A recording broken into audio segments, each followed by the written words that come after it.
Mamangayda Bengal Laibaki mafam amada mabuksel yamna sengba masam kaktuna sel tanjaba Gopal kauba miyoi amakhak leirame. Mahakna matam supada mahaki dukan aduda sam kakpa lakliba miyoi sing adubu mabukning pelhanaba hotnajarame. Amadi penbasu penarame. Angang oirabasu wari libiduna masam kakpirame. Ahal oirabasu phagi jugai tawnaduna masam amadi makoina singba kakpiduna nong nganbadagi numit taba phawba nungaina lelamme. Maduna maram oiraga mahak selsu yamna phanglamme. Tawbatabu mahak atopa masagi ahangba matam amata phanglamde. Numit chupaduma sam kaklaga numidangki matamda khak mayumda hanjinduna potharamme. Mahakki matawasida miyoi kayana sakna sonaramme. Adubu mahakki punsi marel asidi kananasu pamde. Sahisu panayam silakle nupi thiduna yum panaba hotnabasu uramde. Maramaduna miyamna mahakna sel yamna talibasi punsigi nungaiba phanglaroidabani haina khannaramme. Masigi matung nongmadi Gopal masangamdaduna phamungdagi hendoktana leiramme. Mahakki dukan aduda toina sam kakpa lakpa naha amakhakna mahakki dukan thong londuna leiramba aduda nungairamde. Mahakna dukan aduda leptuna yengduna leiringai laikai aduki miyoi kharasu mahakumna masam makoi kakpa lakpa matamda thengnare. Maduda makoi masel asumna wari sanaramme. Ta Gopal dubu ngasidi thengkhreda. Amana amuk khumlamme. Khangdene ngasidi taladuna thoraklaroidra khangdene. Amana amuk asumna hairamme. Is aidi ngaihakhtang oirabasu mahakki phagi tage haidana lakpani. Mahak leiramdabasidi aidi tawpham khangloidoribu. Adudagi amana pakhom piraklamme. Adudi aikhoi mayam mahakki mayumsu panglap lapa nate. Sum sangsinduna kari tawrobage haibadu hanglusira. Mahakki wafam aduda mayam adu yanaraduna makhoi pulab Gopalgi yumda sanglaklamme. Gopalbu kauraduna sanglakpa aduda Gopalna phamungda masa ngamdana hiptuna leiramba aduda mayam adu sangsinduna hanglamme. Maduda Gopalna asumna khumme. Ngasidi aigi haksangse yamna nungaitre. Aduna dukan thorakpadu ngamloidore. Nakhoi nungairamlaroi. Adubu aihakna aihakki haksangse khara khajik kankhalakpaga dukanda thorakke. Nakhoigi songlaba sam koisingdo sit nana kakpige. Mahakki wafam aduda mayam maraktagi amana hairaklamme. Ta Gopal adugidi aikhoi karisu khandeda. Aduda nahakna dukan thoraktabaduda mayam se nahakki wari taraga nungaibaduda ngasidi phanglaroi haidana nahak thoraktabagi maram hanglusi haidana sangnaraklibani. Matawasumna lakliba mayam aduna mahakki hidak langthak sembi sabiduna Gopal gi mateng pangbiramme. Adubu makhoi sing aduna salamdai matamda Gopalda asumna hairamme. Adubune ta Gopal nahakna sel talibani do haidana nong phunganbadagi numit taba phawba dukalda adum leidana sel talaga leire. Hanjilaklaga nongmagi sara saraga amuk tumba. Adumaina adum tawduna leirabadi nahakki punsigi mahawdo karisu phanglaro. Aduna kharasu koithou anau apet kharasu yengthou so. Maduna trabadi nahak toina haksang sokchilakani ko. Wafam aduna Gopalgi wakhalda tinglawbu makhai yairamme. Mayamna hairamliba wafam singadu aranbadi natte. Maram aduna Gopal haksang ngamjiba adu masana kanna hotnajaduna kankhalaklamme. Amadi mahakna tungsinjariba tansinjariba sel singadu khomjin tasinduna matam kharadi atopa lamda koithokluge haina khalamme. Maramaduna mafi marol yomduna mahakki marup mapang singaduda bidai piramlaga athapa mafam amada chalamme. Mafam maduda koina chatuna wakhal pukning penthokjaramme. Athum ahaw kaya saduna sahi kaya mahakki thabak aduna punsinduna thamduraba mahakki punsi adubu maka lamna nungaijaramme.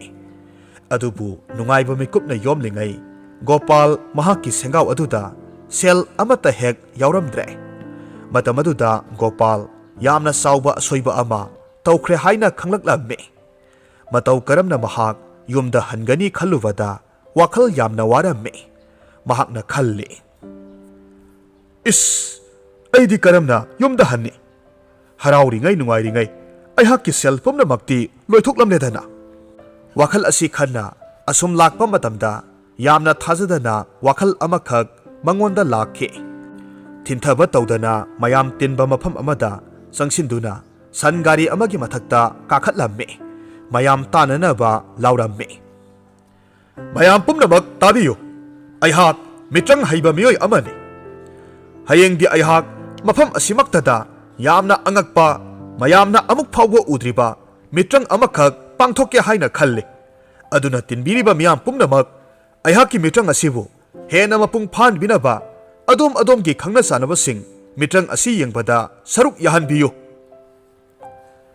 ꯃꯍꯥꯛꯀꯤ ꯋꯥꯐꯝꯁꯤ ꯇꯥꯔꯨꯕꯗ ꯂꯩꯔꯝꯂꯤꯕ ꯃꯤꯌꯥꯝꯁꯤꯡ ꯑꯗꯨ ꯊꯥꯖꯔꯝꯃꯤ꯫ ꯍꯥꯟꯅ ꯃꯃꯥꯡꯉꯩꯗ ꯎꯈꯤꯗ꯭ꯔꯤꯕ ꯃꯤꯑꯣꯏ ꯑꯃꯅ ꯑꯁꯨꯝꯅ ꯌꯥꯝꯅ ꯆꯥꯎꯊꯣꯛꯆꯅ ꯂꯥꯎꯔꯝꯕ ꯑꯁꯤꯗ ꯊꯥꯖꯗꯅꯤꯡꯉꯥꯏ ꯃꯔꯝ ꯑꯣꯏꯔꯝꯗꯦ꯫ ꯑꯗꯨꯅ ꯇꯤꯜꯂꯤꯕ ꯃꯤꯌꯥꯝꯁꯤꯡ ꯑꯗꯨ ꯆꯤꯕꯣꯟ ꯁꯣꯟꯅꯗꯨꯅ ꯍꯟꯅꯈꯤꯔꯝꯃꯤ꯫ ꯃꯊꯪꯒꯤ ꯅꯨꯃꯤꯠ ꯑꯗꯨꯗ ꯒꯣꯄꯥꯜ ꯃꯍꯥꯛꯀꯤ ꯑꯅꯧꯕ ꯐꯤꯖꯣꯜ ꯑꯃ ꯁꯦꯠꯇꯨꯅ ꯃꯍꯥꯛꯅ ꯁꯤꯡꯂꯝꯕ ꯃꯐꯝ ꯑꯗꯨꯃꯛꯇꯗ ꯂꯥꯛꯇꯨꯅ ꯂꯦꯞꯂꯝꯃꯤ꯫ ꯃꯌꯥꯝ ꯂꯥꯛꯄ ꯉꯥꯏꯔꯝꯃꯤ꯫ ꯍꯥꯏꯕꯒ ꯇꯧꯕꯒ ꯃꯤꯌꯥꯝ ꯃꯊꯪ ꯖꯤꯔꯤ ꯂꯥꯛꯁꯤꯟꯅꯔꯦ꯫ ꯃꯗꯨ ꯎꯕꯗ ꯒꯣꯄꯥꯜ ꯅꯣꯛꯐꯦꯠ ꯇꯧꯏ꯫ ꯃꯍꯥꯛꯀꯤ ꯍꯩꯁꯤꯡꯕꯗꯨ ꯃꯁꯥ ꯃꯊꯟꯇ ꯆꯥꯎꯊꯣꯛꯆꯔꯝꯃꯤ꯫ ꯃꯇꯤꯛ ꯆꯥꯅ ꯃꯤ ꯃꯁꯤꯡ ꯌꯥꯝꯂꯦ ꯈꯪꯂꯕꯗ ꯒꯣꯄꯥꯜꯅ ꯑꯁꯨꯝꯅ ꯁꯟ ꯒꯥꯔꯤ ꯑꯗꯨꯒꯤ ꯃꯊꯛꯇ ꯀꯥꯈꯠꯇꯨꯅ ꯍꯥꯏꯔꯝꯃꯤ, ꯃꯌꯥꯝ ꯄꯨꯝꯅꯃꯛ ꯇꯥꯕꯤꯌꯨ, ꯉꯔꯥꯡ ꯑꯩꯅ ꯍꯥꯏꯈꯤꯕ ꯑꯗꯨꯅꯤ꯫ ꯃꯃꯥꯡꯗ ꯑꯃꯨꯛꯇ ꯎꯈꯤꯗ꯭ꯔꯤꯕ ꯃꯤꯇ꯭ꯔꯪ ꯑꯃꯈꯛ ꯑꯩꯍꯥꯛꯅ ꯄꯥꯡꯊꯣꯛꯀꯦ꯫ ꯌꯦꯡꯉꯨ, ꯑꯩꯍꯥꯛꯀꯤ ꯏꯃꯥꯡꯗ ꯂꯩꯔꯤꯕ ꯁꯪꯒꯣꯜ ꯑꯁꯤꯗ ꯂꯩꯔꯤꯕ ꯑꯁꯤ ꯃꯄꯨ ꯌꯥꯝꯅ ꯅꯤꯡꯕ, ꯍꯥꯏꯕ ꯌꯥꯝꯅ ꯏꯟꯕ ꯁꯒꯣꯜꯅꯤ꯫ ꯃꯍꯥꯛꯁꯤ ꯃꯃꯩꯒ ꯃꯀꯣꯛꯀ ꯑꯣꯟꯅꯅ ꯄꯥꯜꯂꯛꯏ꯫ ꯃꯁꯤ ꯑꯩꯒꯤꯗꯃꯛꯇ ꯏꯁꯣꯔꯅ ꯄꯤꯅꯕꯤꯕ ꯈꯨꯗꯣꯜ ꯑꯃꯈꯛꯅꯤ꯫ ꯑꯗꯨꯅ ꯁꯒꯣꯜ ꯑꯗꯨꯕꯨ ꯅꯈꯣꯏꯅ ꯌꯦꯡꯅꯤꯡꯂꯕꯗꯤ ꯑꯩꯉꯣꯟꯗ ꯑꯌꯦꯡꯃꯜ ꯑꯣꯏꯅ ꯁꯦꯜꯌꯦꯛ ꯑꯃꯃꯝ ꯄꯤꯔꯝꯃꯨ꯫ ꯃꯌꯥꯝꯁꯤꯡ ꯑꯗꯨꯁꯨ ꯌꯦꯡꯅꯤꯡꯕꯅ ꯂꯥꯡꯇꯛꯅꯔꯗꯨꯅ ꯁꯦꯜꯌꯦꯛ ꯑꯃꯃꯝ ꯒꯣꯄꯥꯜꯗ ꯄꯤꯔꯝꯃꯤ꯫ ꯃꯤꯌꯥꯝ ꯄꯨꯝꯅꯃꯛꯀꯤ ꯁꯦꯜꯌꯦꯛ ꯐꯪꯂꯕꯗ ꯒꯣꯄꯥꯜꯅ ꯁꯪꯒꯣꯜ ꯑꯗꯨꯗ ꯆꯪꯅꯕꯒꯤ ꯑꯌꯥꯕ ꯄꯤꯔꯝꯃꯤ꯫ ꯃꯤꯌꯥꯝꯁꯤꯡ ꯑꯗꯨꯅ ꯀ꯭ꯔꯤꯛ ꯏꯟꯅꯕ ꯃꯈꯩ ꯆꯪꯅꯅꯕ ꯍꯣꯠꯅꯔꯤꯉꯩ ꯒꯣꯄꯥꯜ ꯃꯤ ꯆꯤꯟꯕꯒꯤ ꯇꯥꯟꯖꯥ ꯂꯧꯔꯒ ꯇꯨꯃꯤꯟꯅ ꯂꯩꯊꯣꯛꯇꯨꯅ ꯃꯐꯝ ꯑꯗꯨ ꯊꯥꯗꯣꯛꯇꯨꯅ ꯆꯦꯟꯈ꯭ꯔꯦ꯫ ꯑꯃꯁꯨꯡ ꯃꯤꯌꯥꯝꯁꯤꯡ ꯑꯗꯨꯗꯤ ꯁꯪꯒꯣꯜ ꯑꯗꯨꯗ ꯆꯪꯗꯨꯅ ꯌꯦꯡꯂꯨꯕ ꯃꯇꯝꯗꯗꯤ ꯁꯒꯣꯜ ꯑꯃꯈꯛ ꯃꯃꯩ ꯑꯗꯨꯗ ꯁꯒꯣꯜ ꯌꯥꯆꯟ ꯂꯥꯛꯄꯒꯨꯝꯅ ꯂꯥꯛꯇꯨꯅ ꯎꯈꯣꯡ ꯑꯃꯗ ꯀꯤꯁꯤꯟꯗꯨꯅ ꯂꯩꯔꯝꯕ ꯎꯔꯦ꯫ ꯑꯍꯥꯟꯕꯗꯗꯤ ꯃꯤꯑꯣꯏꯁꯤꯡ ꯑꯗꯨ ꯑꯉꯛꯄ ꯐꯥꯎꯔꯝꯃꯤ꯫ ꯑꯗꯨꯕꯨ ಮಿಟ್ಕುꯞ ಖರ ಅಸುಂ ಮುನ್ನ ಯೆಂಗ್ಸಿಲ್ಲುಬದದಿ ಸಗೋಲ್ ಅದುಗಿ ಮಕೊಕ್ ಅದುದಿ ನಾಕಲ್ ಅಮರೊಂದ ಲೈಥೋಕ್ತುನ ಲೈರಮ್ಲೆ ಪುಮ್ನಮಕ್ ಗೋಪಾಲ್ನ ನಮ್ಥಾಕ್ ತೌಬ ಒಯ್ರಮ್ಲೆ ಮತಮದುದ ತಿಲಮ್ಲಿಬ ಮಿಯಾಮ್ಸಿಂಗ್ ಅದು ಸಾವ್ನ ಲೌರಕ್ಖಿ ಹೇ ಸಿಂಥಿಬ ಒಯ್ದಬ ngang ನಮ್ಥಾಕ್ ತೌಬ ನಹಾಕ್ ಥೊರಉ ಐಖೋಯ್ಗಿ ಸೆಲ್ ಲೋಯ್ನಮಕ್ ಹಂದೋರಉ ನಹಾಕ್ನ ಐಖೋಯ್ಬು ಸಗೋಲ್ ಅಮುಕ್ ಫಾವ್ಬ ಉದ್ರಿಬ ಅಮಗುಮ್ನ ngangliba karigino ಐಖೋಯ್ದ ನಮ್ಥಾಕ್ ತೌಬಗಿ ನಹಾಕ್ ದಂದಿ ಸೋಯ್ದನ ಫಂಗ್ನಿ ಅದುಬು ಮಖೋಯ್ನ ಥೊರಕ್ತುನ ಥೀಬದದಿ ಗೋಪಾಲ್ ಅದುದಿ ಲೈರಮ್ದ್ರೆ ತಸೆಂಗ್ನಮಕ್ ಮಖೋಯ್ ಮಯಾಂಬು ಯಾಮ್ನ ಲಾಯ್ನ ಅಪಂಗ್ಬ ಸಿರಂಬ ಅಸಿದ ಮಯಾಂ ಪುಮ್ನಮಕ್ ಪ್ರೋಕ್ ಪ್ರೋಕ್ ಸಾಕ್ತುನ ಅಮಗ ಪೇಂದಬ ಫೊಂಗ್ದೋಕ್ನೈ ಅಮದಿ ಉಪಾಯ್ ಲೈತನ ಮಯುಮ್ದ ಹನ್ನಕ್ಕಿ ಅಮರೊಂದ ಗೋಪಾಲ್ದಿ ಮೊಮೋನ್ ತೌದುನ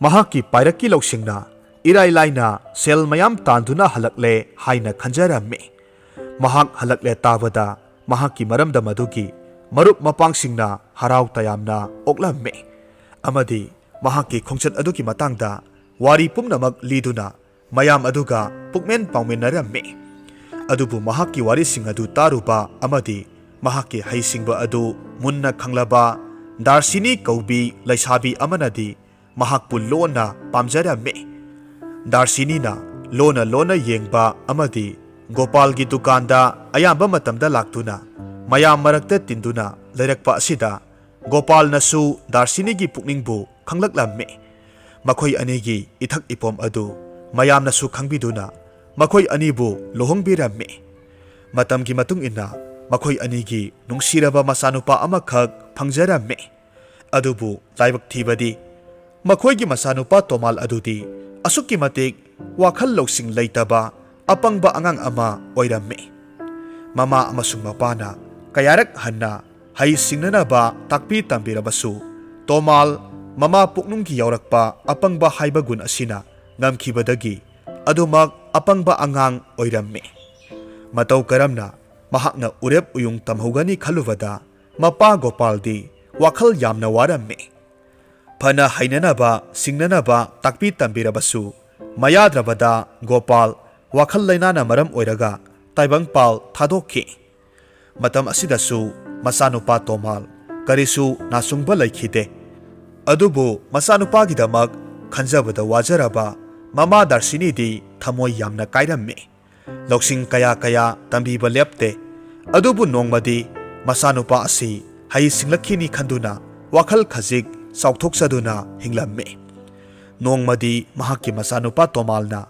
mama Darshini da hairammi ima aihaksi khwaidagi singba nupa masani haiduna aikhoigi ahalsingna laknarakliba asengbagiro mama Darshini na khummi mani imagi ibungo isana ihen helle masagi mapukningbu mama asina thaugatlammi adubu tomaldi madu karisu khangjaba natte miyamna mangonda laknaraklibani haibasi khangba natte aduni ima haujikti ai yamna singlabani na haujikti aina tawba ngamloidaba thabak amata leite adubune imagi ibungo nahak matam kharadanga leikhoko imana ne yare haina hek hairakpa mitkupta nahaksu nahaki na pabungumna loksing sijinaduna potchai yonduna sel tanba adugumna nahaksu tawgadawribani ima karigi matam amuk ngairukhidawribano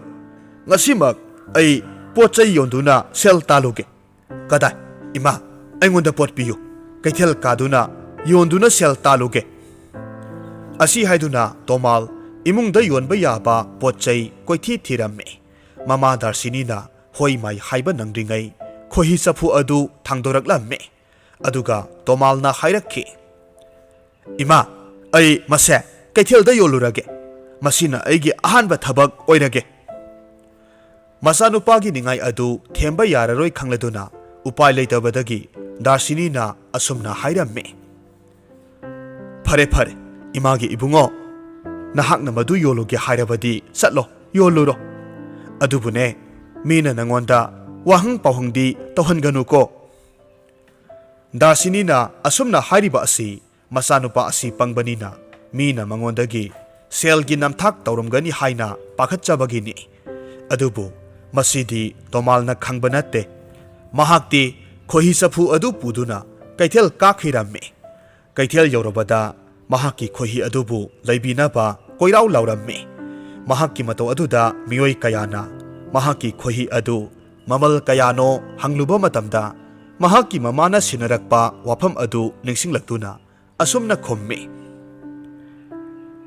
aingonda wahang panghangda hanglakanu maduda ataina amuk mamal kaya pibano aikhoina hangbasibu sukyamak yadrabarane haina hangi tomalna yade nakhoi aingonda wahang yamna hangmalle haina khomme mahakki mato aduda mayam pumnamak noktuna chanakhi makhoi sing adugi marakta khara amadi chibon asumna sonaduna chatkhi yengune he karamba nupa masano masibo mahakki khohisi leibigi haiduna mamal hanglurabasu hayu haiba yadene pangsauda mak sawi nate kanana bu leibi doribano mahakki khohisibo mahakki mapabung adudi lawsinga laikhra potni adubu onthokpani masanupa asigi wakhal laina naduna sikhibani haibase masanupa asinadi khangli-roido nungai khireda ta Gopaldo matawasomna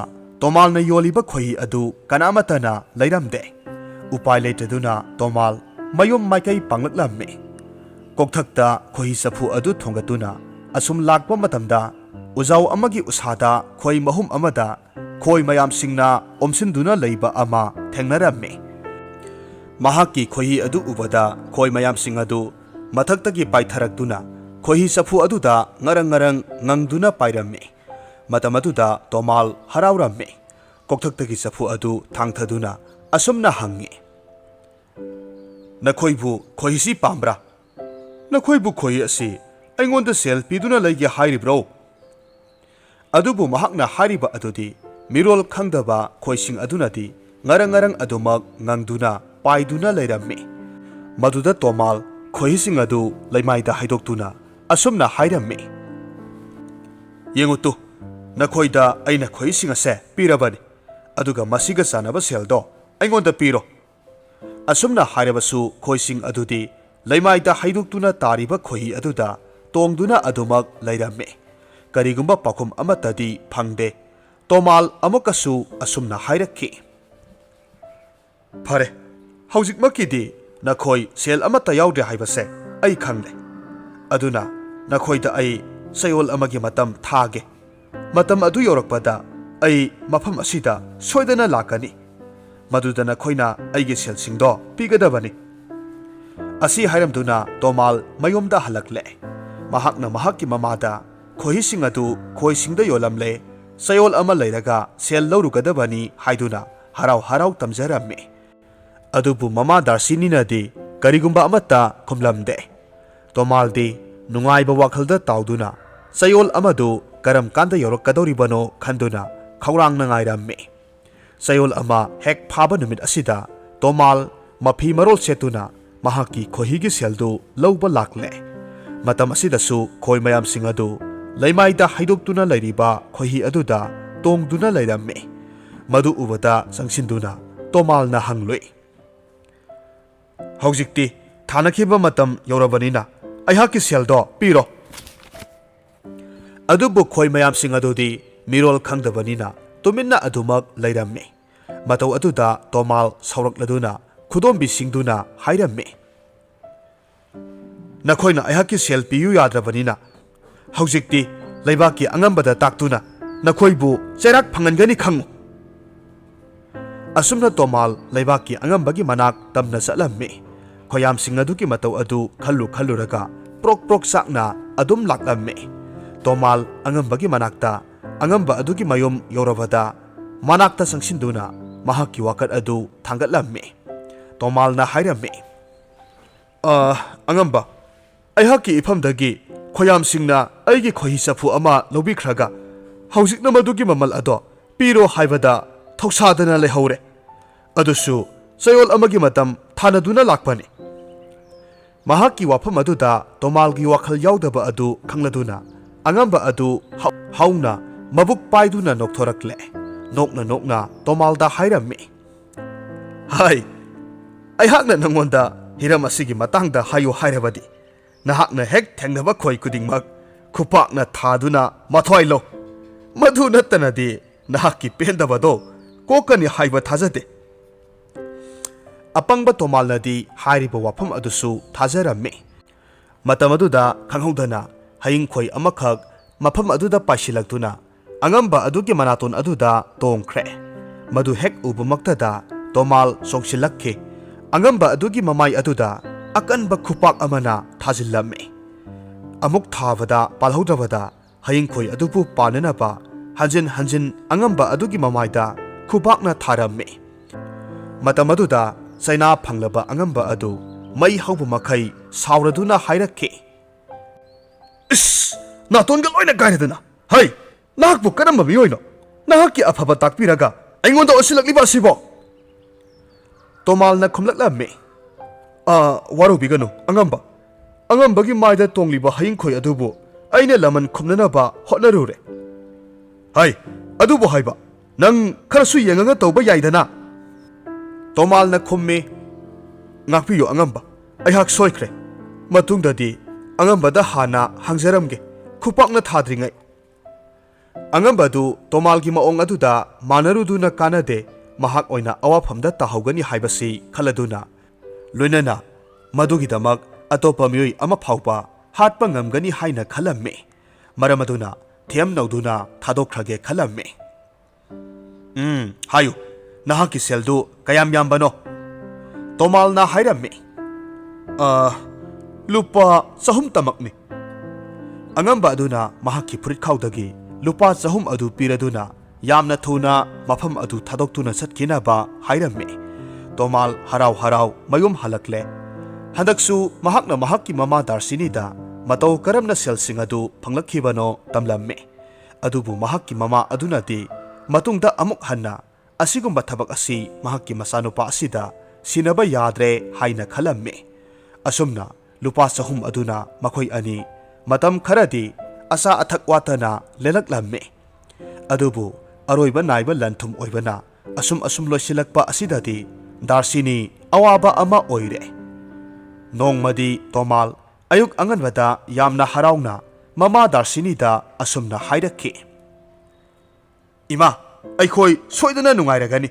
Soidana aikoi ina kaira khunba miyoi amadi oiragani do. Imagi ibungo, kamdongna none, nahakna hariba asibo.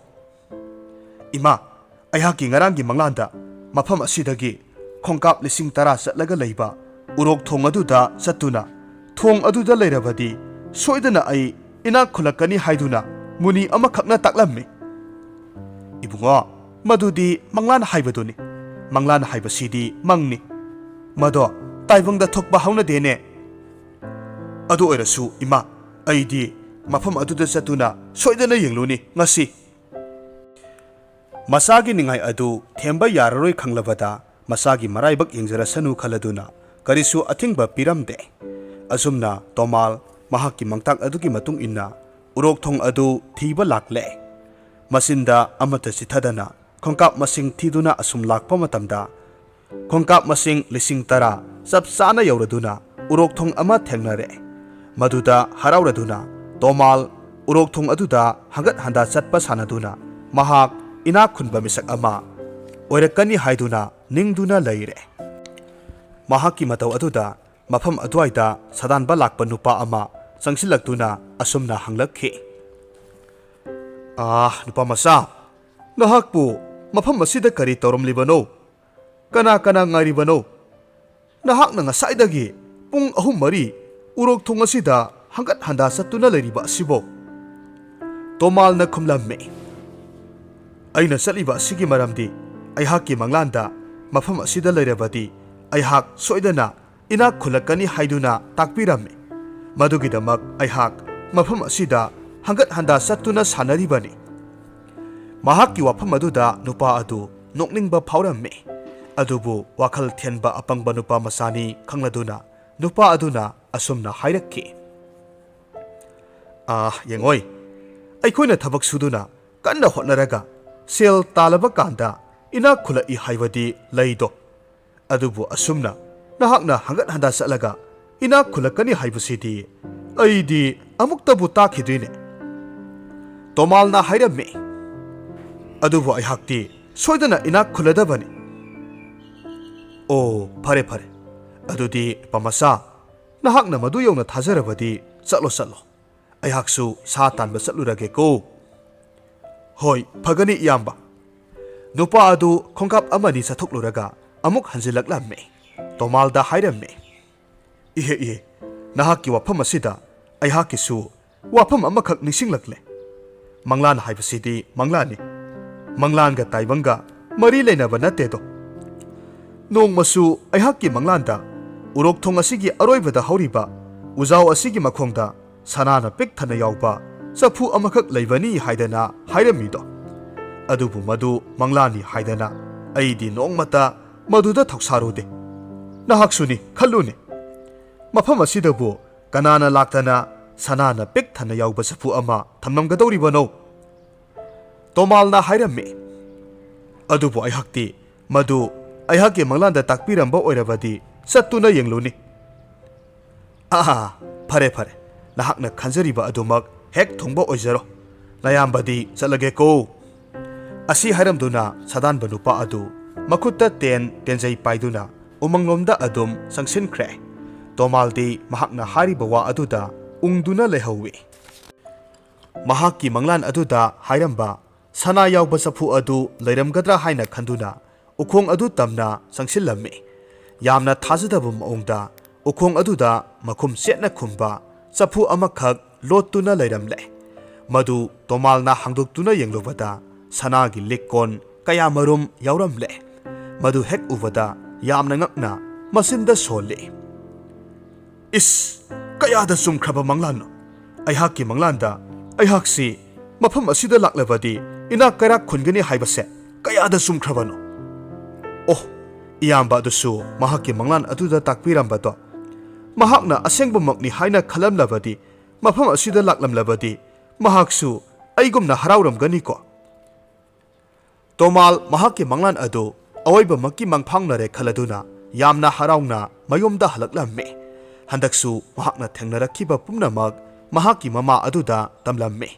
mahaki mama adudi angakpatana pik thankre asuk pangkhraba wakhal khantaba watlaba masanupa asigi maraibak asi kayada sumkhrabano haina khalamme nama soiraba amagum lauba yadraba mahaki masanupa asida isorna pinabiriba thaujal asigi khalubada mapi sinthaduna isorda thagatpa phongtuk jaramme mahaki mapuroibagi loksing adu machet ama phawba yaudrabasu maraibak yamna sumlaba masanupa asigi lanthum asina chaba thakpa watana nungai yaifana pankhiramme amadi lanthum kaya aduna tomalsu oja gurugi manakta numit khudingi satuna mahai masing tambadagi wakhal loksing thokpa haurakhi matawasumna tomal miyamna izat salman tawbiba miyoi amakhak oirakhi asumna miyoi ba ikhoigi laibakta isorna tambiba kudong saba kaya marum bibiri adubu madu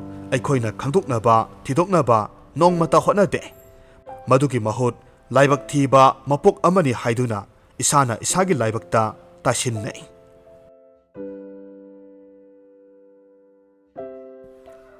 wari asi nungai biragadi like tawbiramo comment tawbiramo aduga channel asida nongna sangbirakpa oiragadi channel asibu subscribe tawbiramo